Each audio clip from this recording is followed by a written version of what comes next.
ওয়ালাল আখিরাতু খায়রুল লাকা মিনাল উলা। ও নবীজি,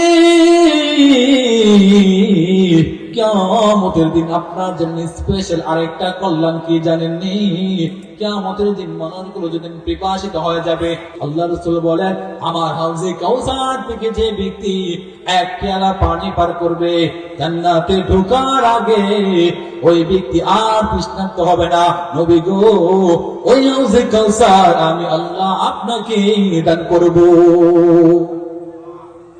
তারপরে আয়াত আল্লাহ পাক বলেন, ওয়ালা সাওফা ইউতিকা রাব্বুকা ফাতারদা। আল্লাহ পাক রব্বুল আলামিন বলেন, ও দোস্ত আমার, মক্কার লোকেরা এত কষ্ট দিয়েছে, আরেকটা নিয়ামত আপনি শুনেন।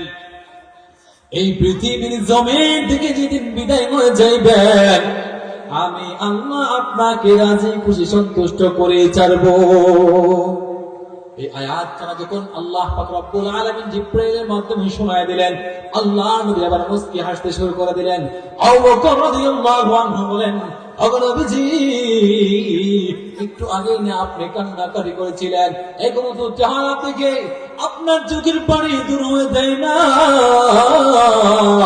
নবী আমার, কি এমন আয়াত শোনাইলো, আপনি এইভাবে মুস্কি হাসেন কেন?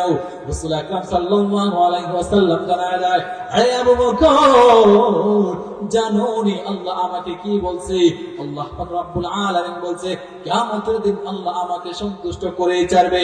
আরে আবু বকর, তুমি শুনে রাখো, আমি নবী কিন্তু সেই দিন সন্তুষ্ট হব না।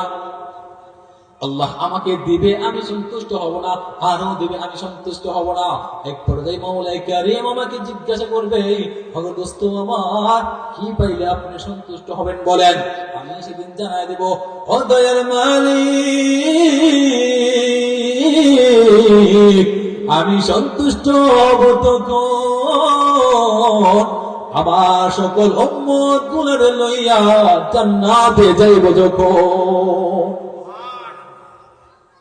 আল্লাহ পাক রব্বুল আলামিন সেদিনে দরখাস্ত কবুল করে নিয়ে বলবেন, দোস্ত আমার, দুনিয়ার জমিনে যথেষ্ট কাঁদাইছি, আর কাঁদাবো না।